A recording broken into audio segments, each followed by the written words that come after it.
మామూలుగా ఇప్పుడు ప్రభాస్ సినిమా అంటే అంచనాలు ఆకాశాన్ని తాకేస్తున్నాయి. చిన్న దర్శకుడితో ఆయన సినిమా చేసిన రికార్డుల షేపులు మారిపోతున్నాయి.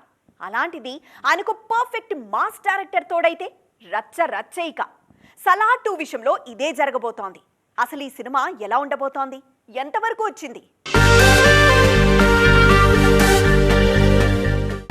డిసెంబర్ 22, 2023 సరిగ్గా ఏడాది కింద ఇదే రోజు సలార్ విడుదలైంది. రాధేశ్యామ్, ఆదిపురుష్ లాంటి డిజాస్టర్స్తో నీరు గారిపోయి ఉన్నారు ఫ్యాన్స్.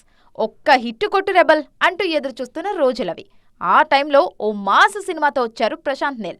అదే సలార్. తొలి రోజు నుంచే ఈ సినిమాకు టాక్ అదిరిపోయింది. కేజీఎఫ్ తర్వాత ప్రశాంత్ నీల్ నుంచి వచ్చిన సినిమా కావడంతో ఆకాశమే హద్దుగా విడుదలైంది సలార్. ఎలివేషన్స్తో పిచ్చెక్కిపోయారు ఆడియన్స్.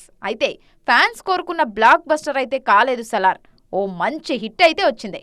దర్శకుడు ప్రశాంత్ నీల్ కూడా ఇదే చెప్పారు. కేజీఎఫ్ పై ఫోకస్ చేయడంతో సలార్ అంత బాగా రాలేదని చెప్పుకొచ్చారు.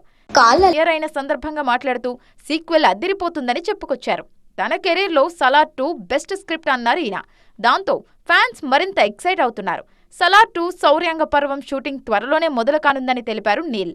మరి చూడాలిక ఆ మాస్ ర్యాంపేజ్ ఎలా ఉండబోతుందో.